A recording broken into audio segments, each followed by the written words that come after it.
మరి ఈ ప్రాంతానికి ఏ విధంగా రోడ్లు కావాలో ఇప్పుడే సీతక్క అడిగింది, రెవెన్యూ భూములు హౌసింగ్ కావాలో శ్రీనివాస్ రెడ్డి గారిని అడిగింది.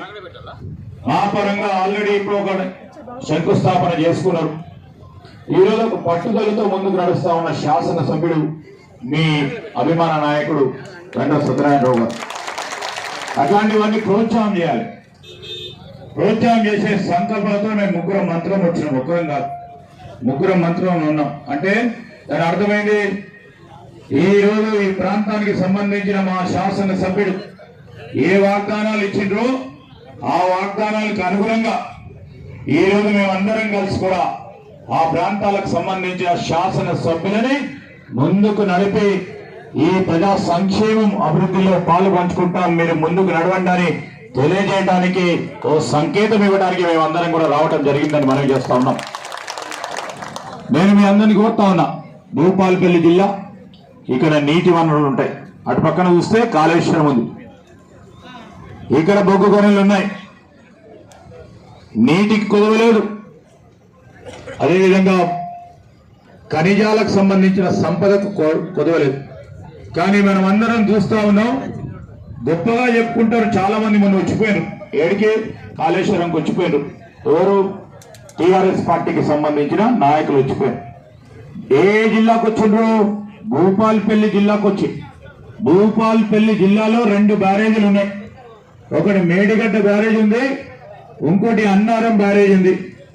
కనీసం ఒక్క బ్యారేజ్ ద్వారానైనా ఈ రోజు ఆ ప్రాజెక్టు ద్వారా అయినా అటు మా ప్రాంతానికి కానీ ఇటు భూపాలపల్లి నియోజకవర్గానికి ఒక్క ఎకరం అయినా ఎక్కడైనా వచ్చిందా?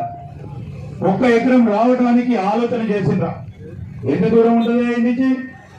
40-50 కిలోమీటర్ల దూరంలో నీరు అందించక పోయిన తీసుకుపోయిన నల్గొండ కానీ గొప్పలు చెప్తా ఉన్న ఆనాటి నాయకులను మనం ఈరోజు ప్రశ్నించాం.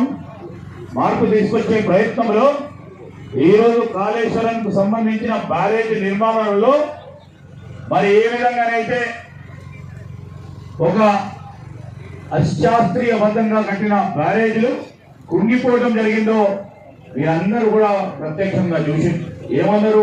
వాళ్ళు వచ్చిన ఒక నాయకుడు అన్నారు, ఏదో కాంగ్రెస్ పార్టీ ఏదో కుట్ర చేసిందని. ఆనాడు కాంగ్రెస్ పార్టీ కుట్ర చేస్తే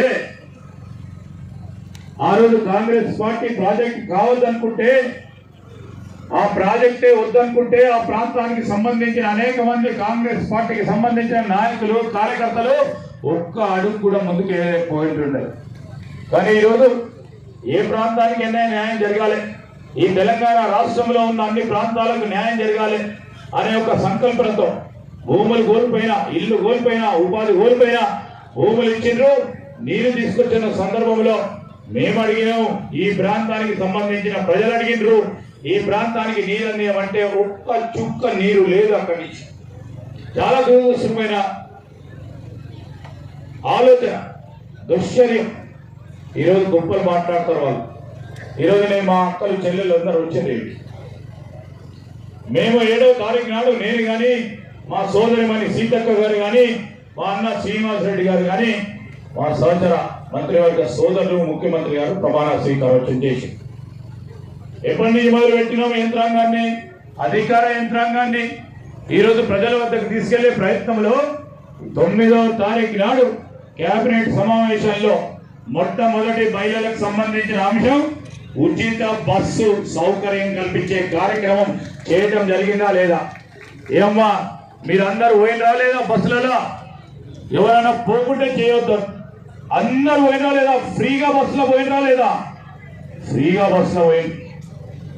ఎంతమంది పోయినరు ఈరోజు? ఇప్పటికీ ఒక్కరోజు మీరు 2 ట్రిప్పులు పోయినా, 3 ట్రిప్పులు పోయినా, 4 ట్రిప్పులు పోయినా 63 కోట్ల మంది 1-2 ప్రయాణాలు చేసింది. 63 కోట్ల ప్రయాణాలు చేసింది మా మహిళా సోదరి వల్ల. వాళ్ళు ఏం అడుగుతారు? మహిళలకు ఏం చేసినారు? ఈరోజు మహిళలకు సంబంధించి ఇంకో ప్రత్యేకమైన కార్యక్రమం మీ మంత్రి గారు, ఈ ప్రాంతానికి సుపరిచితురాలు, మన ప్రాంతం నుంచి పంచాయతీరాజ్ శాఖ, శ్రీ శిశు శాఖకు సంబంధించిన మంత్రి గారు సీతక్క గారు ఒక గొప్ప కార్యక్రమం ముఖ్యమంత్రి గారు ఇద్దరు కలిసి ఒక కార్యక్రమాన్ని మొదలుపెట్టింది. ఏం మొదలుపెట్టిండ్రు? మేము ఆ రోజు కాంగ్రెస్ పార్టీ ప్రభుత్వంలో మహిళా సోదరి మహిళలను లక్షాధికారులు చేస్తామంటే ఇట్లానే కొంతమంది నవ్వి అందరూ లక్షాధికారులు అయ్యే ప్రయత్నంలో ఈ రోజు ఎవరి మహిళా సోదరిని తట్టినా వారి దగ్గర ఉన్న డబ్బులు మా అన్నల దగ్గర అక్కల దగ్గర కూడా ఉండవు, గ్రూపులలో ఉన్న పైసలు. ఈ రోజు మా సీతక్క ఆలోచన చేసి ప్రతి ఒక్కరిని కూడా రాబోయే 64 లక్షల మంది సశక్తి గ్రూప్ మహిళలకు సంబంధించి ఈ రాష్ట్రంలో ఉన్న మహిళా సోదరి మహిళలందరినీ కూడా సశక్తి మహిళా గ్రూప్ లో జాయిన్ చేసి 1 కోటి మందిని సశక్తి మహిళా గ్రూప్ సభ్యులుగా చేయాలని ఆలోచనతో పాటు దాదాపు 20,000 కోట్ల రూపాయలు బ్యాంక్ లింకేజ్ ద్వారా ఇప్పించే మహిళా సోదరి మహిళలను కోటీశ్వరులు చేయాలని ఆలోచన చేసింది మా సీతక్క, మా ముఖ్యమంత్రి రేవంత్ రెడ్డి గారు. ఆ ప్రయత్న భాగంలోనే ఈరోజు మేము ముందుంటున్నాం. ఈరోజు ఇక్కడ పారిశ్రామిక ప్రాంతం చేయాలి. బొగ్గు గనులు అయితే నిక్షేపాలు ఉన్నాయి, దానికి వెలికి తీసే ప్రయత్నంలో సింగరేణి నడిపిస్తా ఉన్నాం. దానికి సంబంధించి కూడా ఇక్కడ చిన్న మధ్య పెద్ద పరిశ్రమలు ఏర్పాటు చేసుకోవాలి. ఇక్కడున్న నిరుద్యోగ యువతకి ఉపాధి కల్పించాలి. స్వయం ఉపాధి పథకాల ద్వారా వారికి లబ్ధి పొందాలని మీ నాయకులు, మీ శాసనసభ్యులు గండ్ర సత్యనారాయణరావు గారు అనేక సందర్భాల్లో ఇక్కడ పారిశ్రామిక ప్రాంతాన్ని ఏర్పాటు చేయాలని అనేక సందర్భాల్లో వారు మమ్మల్ని కోరటం జరిగింది. జిల్లా కేంద్రం ఇది. ఈ జిల్లా కేంద్రంలో పెద్ద పారిశ్రామిక పార్క్ ఉండాలని ఆలోచన చేసి మరి నేను కలెక్టర్ గారికి చెప్పడం జరిగింది. చెప్పిన వెంటనే 2 రోజుల్లో కలెక్టర్ చుట్టూ తిరిగి ఆయనను కూడా వదిలిపెట్టలే. ఈ భూమి వచ్చేవారు ఆ భూమి ఏర్పాటు కృషి చేసిండ్రు. భూమి ఏర్పాటు కాగానే ఇది భూమి ఏర్పాటైంది సార్, ఇది ఇండస్ట్రియల్ పార్క్ గా ఏర్పాటు చేసే ప్రయత్నం చేయాలని మా సోదరులు సత్యనారాయణరావు గారు, నేను ఎండి గారిని పిలిచి, మా ప్రిన్సిపల్ సెక్రటరీ గారిని పిలిచి, ఇది భూపాల్పల్లి జిల్లా కేంద్రం, మారుమూల ప్రాంతం, అటవీ ప్రాంతం, ఇక్కడ చదువుకున్న వారు చాలా మంది ఉంటారు. ఔత్సాహిక పారిశ్రామికవేత్తలను చేయాలని ఎమ్మెల్యే గారి సంకల్పన. దీంట్లో కాంగ్రెస్ పార్టీ ప్రభుత్వం ఉంది. మారుమూల ప్రాంతంలో ఇంతకుముందు మా సోదరి అని చెప్పినట్టు గ్రామీణ ప్రాంతంలో కూడా పరిశ్రమలు ఏర్పాటు చేయాలి. ఈ ప్రాంతానికి సంబంధించిన యువతకు ఉపాధి కల్పించాలి.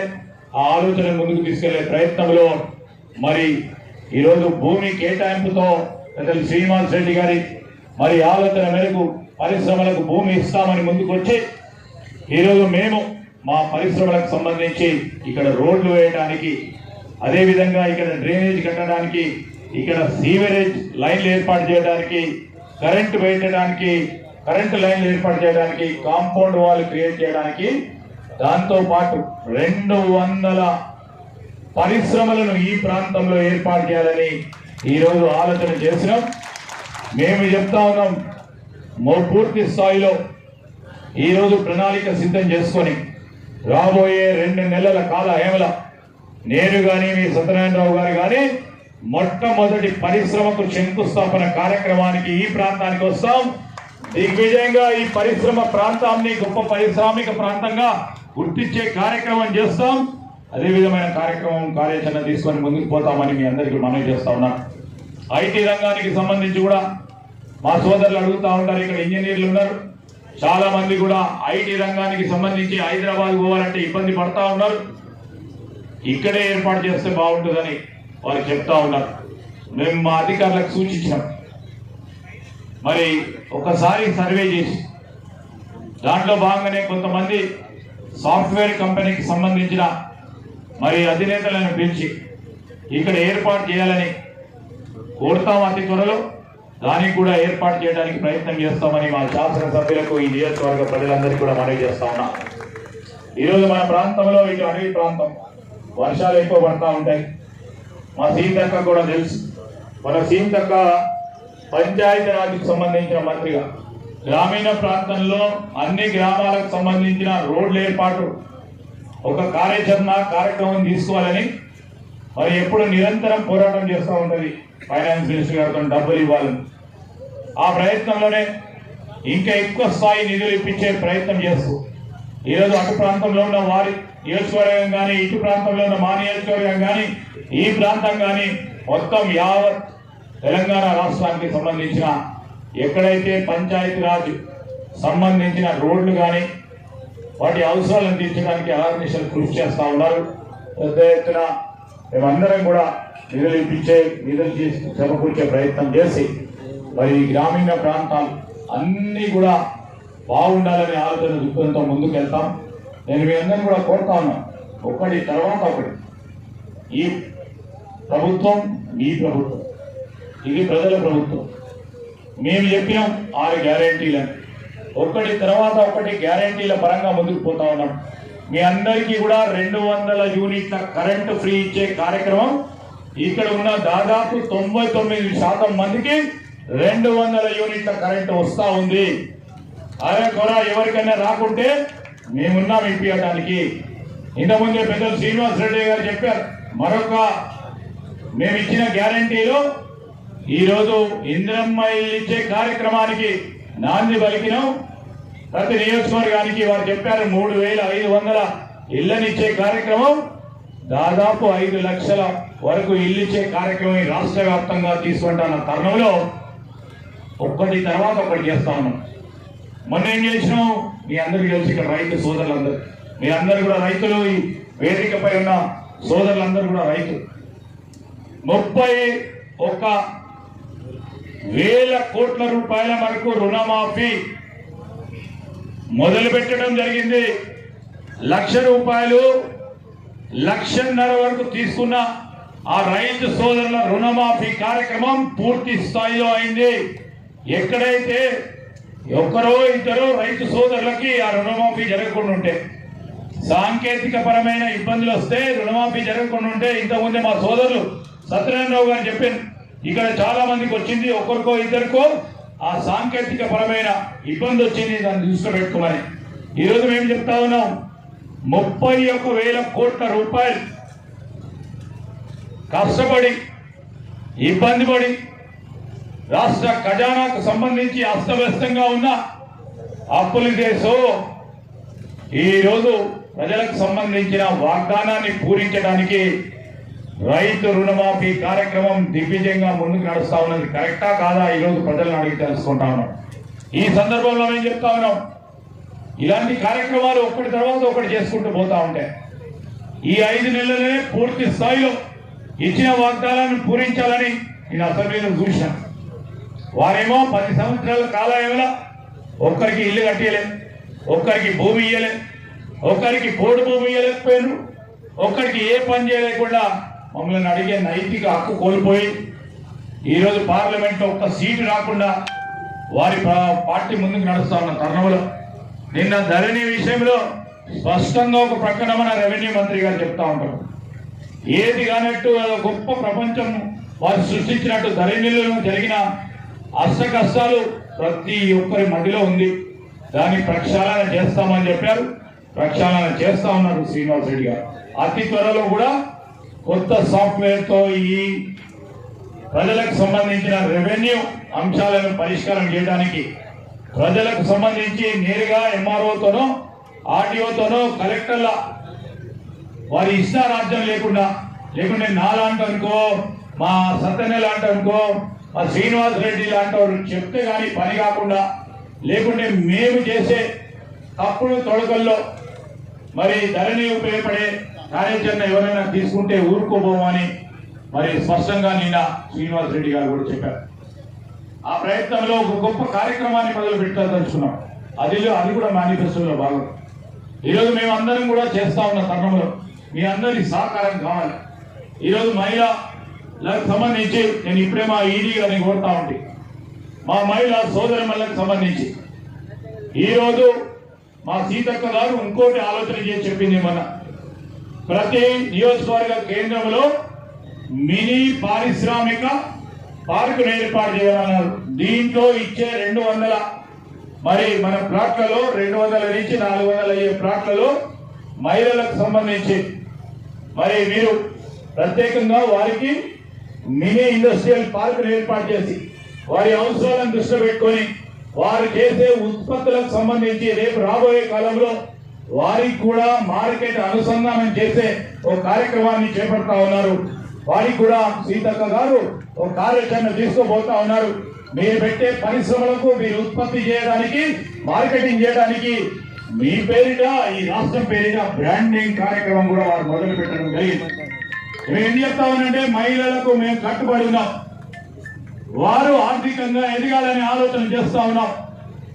ఈ ప్రాంతము మొత్తం యావత్ రాష్ట్రం కేవలం హైదరాబాద్ చుట్టుపక్కలనే కాదు, హైదరాబాద్ లాంటి నగరాలు, హైదరాబాద్ లాంటి గ్రామాలు, ఈ మారుమూల గ్రామాలన్నింటినీ కూడా అభివృద్ధి చేయాలనే ఆలోచన దృక్పథంతో మా ప్రభుత్వం రేవంత్ రెడ్డి గారి నాయకత్వంలో మేమందరం కూడా కలిసి మీకు సంక్షేమం అభివృద్ధి విషయంలో వెనుకాడబోమని మీ అందరికీ తెలియజేస్తూ, చాలా సమయం ఎందుకంటే 2 గంటలకి మా రెవెన్యూ మంత్రి గారికి వీడియో కాన్ఫరెన్స్ ఉంది. మరి మా సోదరులు సత్యనారాయణరావు గారు చెప్పారు, మేము ఇక్కడి నుంచే పోవాలి. ఈ భూపాలపల్లి నియోజకవర్గం దాటితేనే నేను 4 గ్రామాలు పోలేదు. మా వాడు గేట్ వేసినాకే నేను పోలేకుండా ఉంటా. సో అందుకోసమే ఈరోజు ఆయన చెప్పిన పనులన్నీ ఒకటి తర్వాత ఒకటి చేయాలి అని మాకు ఆదేశించింది. ఈరోజు మేమేం చెప్తున్నాం, సాగునీరు లేదు. ములుగు ప్రాంతానికి, భూపాలపల్లి నియోజకవర్గానికి సంబంధించి ఎక్కడైతే సాగునీటి అవసరాలను తీర్చడానికి ఆస్కారం ఉంటుందో దాన్ని తీర్చే ప్రయత్నం చేస్తాం. అదేవిధంగా ఇప్పుడు మా సోదరులు సత్యనారాయణరావు గారు చెప్పారు, DBM 38 కు లింక్ ఏర్పాటు చేస్తే దాదాపు 44,000 ఎకరాలు సాగులోకి వచ్చే అవకాశం ఉంటుంది. మరి అతి త్వరలో కూడా దీనిపైన సంబంధించిన మా ఇరిగేషన్ మంత్రి ఉత్తమ్ కుమార్ రెడ్డి గారితోని మరి మీటింగ్ ఏర్పాటు చేసుకొని సత్వర కార్యాచరణను మేము రూపొందించి దాన్ని ఏ విధంగా చేయాలి, దాని DPR కంప్లీట్ అయిందని చెప్తా ఉన్నారు. DPR ని కూడా పూర్తి స్థాయిలో ప్రభుత్వం ఆమోదం తెలియజేయడానికి మేము ముఖ్యమంత్రి గారి దృష్టికి తీసుకెళ్లి సంబంధిత నీటిపారుదల శాఖ మంత్రి గారికి తోని మాట్లాడి దాన్ని తీసుకొచ్చే ప్రయత్నం చేస్తామని నేను మీ అందరికీ మనవి చేస్తాను. ఏదైతే గ్యాప్ ఆయకట్టుకు సంబంధించి 35,000 ఎకరాలకు సంబంధించి అతి కొద్ది ఖర్చుతో అయ్యే కార్యక్రమం కూడా ఈ 2 పనులను కూడా ఈ నియోజకవర్గానికి సంబంధించి తప్పకుండా చేసే ఏర్పాటు చేస్తామని నేను మీ అందరికీ మనవి చేస్తూ, నిన్న ఇక్కడ ఉన్న మా యువతకి మేమందరం కూడా ఇక్కడ వేదిక పైన సీతక్క గారు ఉన్నారు, శ్రీనివాస్ రెడ్డి గారు ఉన్నారు, ఒక గొప్ప ఆలోచన చేసిన ఈ రాష్ట్రానికి సంబంధించిన యువతకి స్వయం ఉపాధి పథకాలకే గాని ఈ రాష్ట్ర యువతకు నైపుణ్యం పెంచాలి, ఉపాధి కల్పన చేయాలి, ఏ రాష్ట్రంలో చేయలేని ఒక గొప్ప ఆలోచన మేమందరం ముఖ్యమంత్రి గారితో సహా మొన్న ఒక యంగ్ ఇండియా నైపుణ్యానికి సంబంధించిన స్కిల్ యూనివర్సిటీని హైదరాబాద్ లో శంకుస్థాపన చేయడం జరిగింది. అతి త్వరలో జిల్లా, అతి త్వరలో మండలాలకు సంబంధించి చిన్న చిన్న మరి అక్కడ ITI పాలిటెక్నిక్ ఉన్నా లేకుంటే అక్కడ ఉన్న నైపుణ్యాన్ని గుర్తించి వారికి మెరుగైన రీతిలో నైపుణ్యాన్ని ఇచ్చి పారిశ్రామికవేత్తలను వారి ఇక్కడికి తీసుకొచ్చి ఈరోజు ఉపాధి కల్పన చేయాలని ఒక గొప్ప కార్యక్రమాన్ని మొదలుపెట్టాం. మీ అందరి ఆశీర్వాదం. ఈ గొప్ప ప్రయత్న భాగంలోనే ఇంకా రాబోయే కాలంలో ఈ భూపాలపల్లి జిల్లా కేంద్రంగా ఉంది. ఇక్కడ సింగరేణి ఉంది, ఇక్కడ జెన్కో ఉంది. వీటికి సంబంధించి ఒక గొప్ప పారిశ్రామిక ప్రాంతం, రోడ్లు కానీ ఇక్కడ కావాల్సిన కనీస అవసరాలు ఇన్ఫ్రాస్ట్రక్చర్ కానీ ఒక మాస్టర్ ప్లాన్ ఏర్పాటు చేయడం జరుగుతుంది. ఆ మాస్టర్ ప్లాన్ ఏర్పాటుకి మేము మున్సిపాలిటీకి సంబంధించిన అధికారులతో మాట్లాడి మీ గంట సత్యనారాయణరావు గారి ఆలోచన మేరకు ఈ నియోజకవర్గం మరి ఈ దానికి ఫేస్ లిఫ్ట్ ఇచ్చి ఈ నియోజకవర్గం ఒక ఆదర్శ నియోజకవర్గంగా, ఈ జిల్లా ఒక ఆదర్శంగా తీర్చిదిద్దే ప్రయత్నంలో వారు చెప్పే ఆలోచనలను ముందుకు తీసుకెళ్లే కార్యక్రమం నాతో పాటు మరి ఈ జిల్లాకు సంబంధించే సీతక్క గారు కూడా బాధ్యతతో శ్రీనివాస్ రెడ్డి గారు వెనుక ఉండి మా ప్రాంతానికి సంబంధించిన రెవెన్యూ ఇబ్బందులను కూడా పరిష్కారం చేస్తూ ముందుకు తీసుకెళ్లే ప్రయత్నం చేస్తాం. నేను ఈరోజు చెప్తా ఉన్నాను, అనేక సందర్భాల్లో అటవీ ప్రాంతంలో ఉంటున్న మా సోదరులకి పోడు భూములకు సంబంధించి అనేక సందర్భాల్లో జిల్లాకు సంబంధించిన ఫారెస్ట్ అధికారులకు ఆదేశించడం జరిగింది. ఈరోజు పోడు భూములకు సంబంధించి వారు ఇబ్బంది పెట్టకూడదని ప్రభుత్వం ఆలోచన మేరకు ఈ రోజు అటవీ శాఖ అధికారులు ఏ విధమైన ఇబ్బంది పెడితే ఈ రోజు ఆ రోజు పోడు పట్టాలు ఇచ్చిన ఏ ఒక్క రైతు సోదరుడికి ఏ ఒక్క గిరిజన ఆదివాసికి సంబంధించిన మా సోదరుడికో సోదరి మనికో ఇబ్బంది పెడితే ఇది సరైన విధానం కాదని అనేక సందర్భాల్లో చెప్పాం. అదేవిధంగా మా కలెక్టర్ గారు కూడా మేము చెప్పదలుచుకున్నాం. ఈరోజు మేము ఇక్కడ ఉన్న ఫారెస్ట్ అధికారులు కానీ పోలీసులే కానీ అదేవిధంగా ఇతర అధికారులు రోడ్డు భూములకు సంబంధించిన అంశంలో చాలా సున్నితంగా వ్యవహారం చేయాలి. ఆ వ్యవహారంలో వారిని అక్కడ న్యాయపరంగా ఓడు పట్టాలుంటే ఆ విధమైన కార్యాచరణ తీసుకొని వారికి న్యాయం చేసే కార్యాచరణ ఇవ్వాలని మేము ఆదేశం మా మంత్రి గారు కొండా సురేఖ గారు కూడా స్పష్టంగా ఆదేశాలు ఇవ్వడం జరిగింది. ఈ సందర్భంలో నేను మీ అందరికీ మనవి చేస్తా ఉన్నా, ఒక గొప్ప పారిశ్రామిక ప్రాంతాన్ని మరొకసారి మాకు అడుగు వేస్తా ఉన్న తరుణంలో మీ అందరి ఆశీర్వాదం కోరుతూ మరొకసారి మీ శాసన సభ్యులకు హృదయపూర్వకంగా అభినందనలు తెలియజేస్తూ సెలవుస్తున్నాను. జై హింద్. ఈ కార్యక్రమంలో పాల్గొన్నటువంటి అధికారులకు అదేవిధంగా ప్రజాప్రతినిధులకు మంత్రులకు అదేవిధంగా అందరికీ కూడా మనస్ఫూర్తిగా హృదయపూర్వకంగా ధన్యవాదాలు తెలియజేస్తూ ఇప్పుడు ఆ ఫీల్డ్ అసిస్టెంట్స్ అదేవిధంగా గ్రీన్ ఫీల్డ్ వాళ్ళొక దరఖాస్తు తొందరగా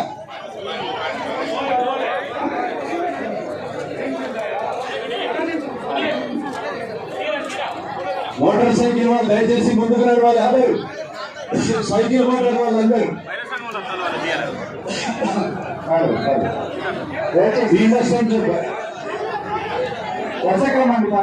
సీతక్కకు దరఖాస్తు. రేపు తమ్ముడు సైకిల్ మోటార్ అన్ని దయచేసి రాయండి.